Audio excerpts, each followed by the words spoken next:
정모 씨가 지난 5월 39만 원을 주고 구매한 중국산 로봇 청소기입니다.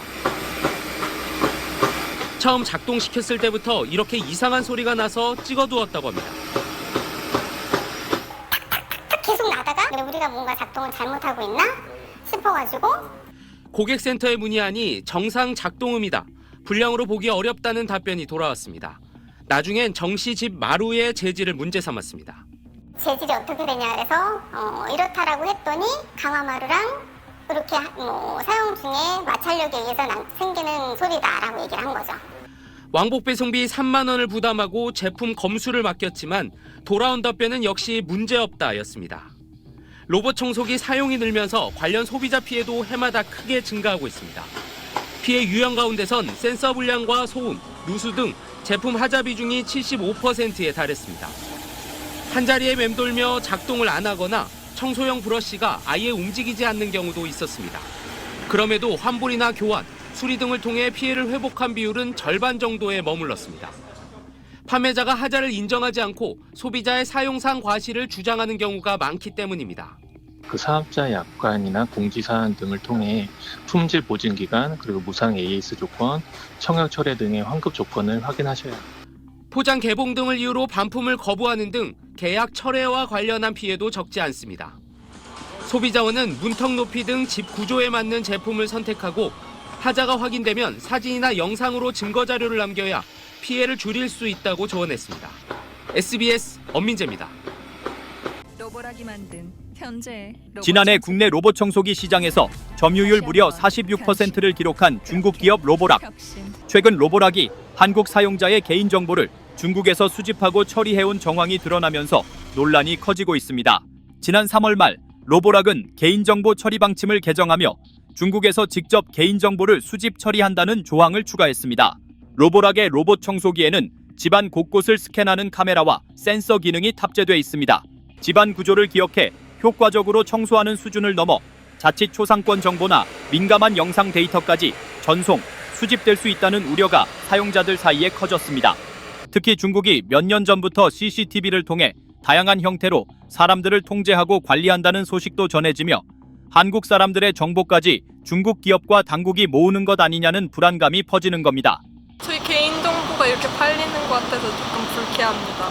누가 날 훔쳐보면 어떡해. 가정 내 와이파이와 연결된 로봇 청소기는 실시간으로 집 내부를 촬영하고 전송할 수 있는데 여기에 영상은 물론 소리까지 포함될 수 있습니다.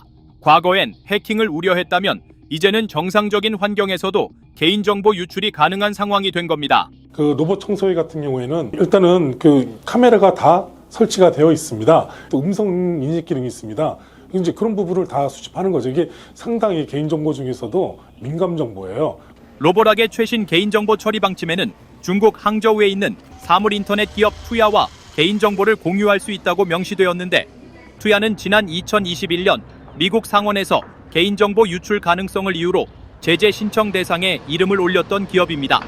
이런 논란에 로보락 측은 중국 본사에 열람 권한은 있지만 개인정보를 중국으로 반출하거나 저장하지는 않는다고 해명했습니다.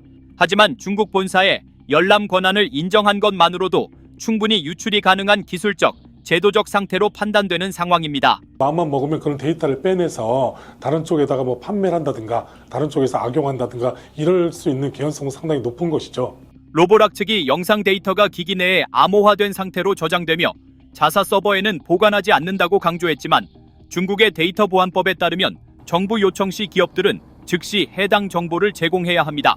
또 개인정보보호법 위반 시 국내 기업의 경우 처벌 규정 등이 명확하지만 해외에 본사를 둔 IT 기업들의 사실상 법적 통제력이 미치기 어렵다는 점도 문제입니다. 국내에 이제 적을 두고 있는 기업에 대한 개인정보는 개인정보법 위반이라든가 다른 기타 법률을 위반하게 되면 거기에 대한 형사 책임을 지고 있고요. 통제력이 그 국내에서만 이제 영향을 미치고 해외까지 넘어가는 것에 있어서 통제력을 미치지 못하고 있는 경우가 지금 현실입니다. 가장 개인적이고 내밀한 공간인 집, 나와 가족들의 정보가 아무도 모르는 사이 빠져나갈 수 있어 개인정보의 해외 유출에 대한 관리 당국의 신속한 대응이 필요한 상황입니다.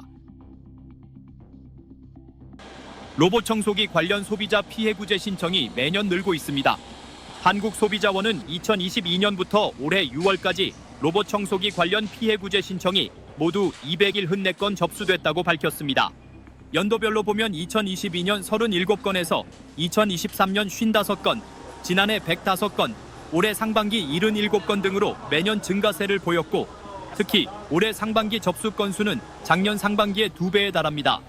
신청 사유는 제품 하자로 인한 피해가 74.5%, 204건으로 대부분을 차지했고 나머지 25.5%는 계약이나 거래 관련 피해였습니다. 제품 하자 내용 가운데에는 중복 집계 기준으로 센서 기능 하자가 24.9%, 42건으로 가장 많았는데 로봇이 센서로 청소 공간을 인식해 지도를 만드는 매핑 기능 불량과 장애물 미인식, 스테이션 복귀 실패 등이 해당합니다. 다음으로는 작동 불가 멈춤, 자동 급수 및 먼지통 비움 등 부가 기능 하자, 누수 순이었습니다.